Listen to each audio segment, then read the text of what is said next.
Clean chit तो मिलनी ही है ना। बात ऐसी है कि 1000 करोड़ की बेनामी संपत्ति उनकी जब्त हो गई थी। आंकड़ा सुन लीजिए, 1000 करोड़। अजीत पवार जी की प्रॉपर्टी भी जब्त की, मनी लॉन्ड्रिंग दिखाया, 1000 करोड़। दोनों सदमे में गए, प्रेशर में आए। उनका चेहरा उस वक्त देखने लायक था। अजीत दादा पवार कल शपथ ली बीजेपी के साथ मोदी जी के उपस्थिति में। जिस मोदी जी ने अजीत दादा पवार के ऊपर 70,000 करोड़ घोटाले का आरोप किया था, जिस घर में मैं रहता हूं वो घर भी ईडी के कब्जे में है, मुंबई में। छोटा सा घर है, मैं रहता हूं वो मकान।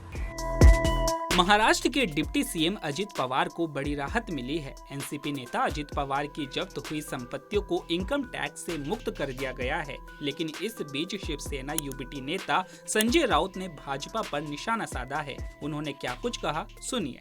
बोलिए। बेनामी संपत्ति मामले में कल क्लीन चिट मिल गई है, क्या है? अरे क्लीन चिट तो मिलनी ही है ना। प्रफुल्ल भाई पटेल को मिली, अजीत दादा पवार को मिली, अब नवाब मलिक को मिलेंगी। बात ऐसी है कि 1000 करोड़ की बेनामी संपत्ति उनकी जब्त हो गई थी। आंकड़ा सुन लीजिए, 1000 करोड़। प्रफुल्ल भाई पटेल, उनकी लगभग 300 करोड़ की प्रॉपर्टी ईडी ने जब्त की थी।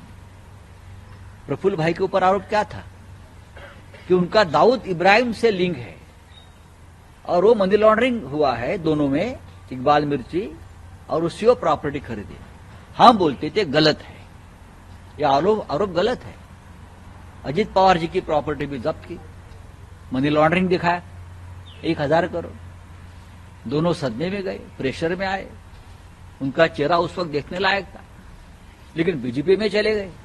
प्रफुल्ल भाई पटेल की प्रॉपर्टी मुक्त हो गई, मनी लॉन्ड्रिंग का धब्बा निकाल दिया, वॉशिंग मशीन में डाल दिया, 300 करोड़ की प्रॉपर्टी फ्री कर दी। अजीत दादा पवार कल शपथ ली बीजेपी के साथ मोदी जी के उपस्थिति में।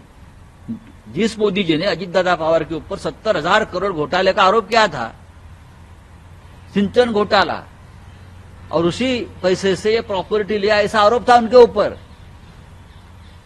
अब 2 या 3 दिन में ईडी इनकम टैक्स ने उनकी प्रॉपर्टी क्लियर कर दी। बीजेपी में आइए, हमसे हाथ मिलाइए और जो काला धन है सफेद करिए।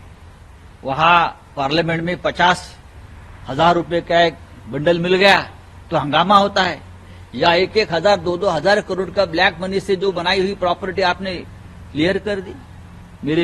मेरा भी जिस घर में मैं रहता हूं वो घर भी ईडी के कब्जे में है, मुंबई में। छोटा सा घर है, मैं रहता हूं वो मकान।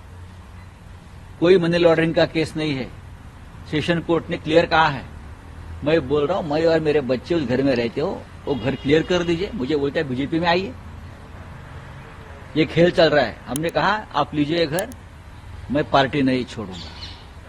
हाँ, ये खेल चल रहा है इस देश में। ईडी, सीबीआई, इनकम टैक्स क्या कर रही है? अजीत पवार को 1000 करोड़ में क्लीन चिट, प्रफुल्ल पटेल जी को क्लीन चिट, नवाब भाई मलिक को क्लीन चिट, क्योंकि उसने पार्टी बदली।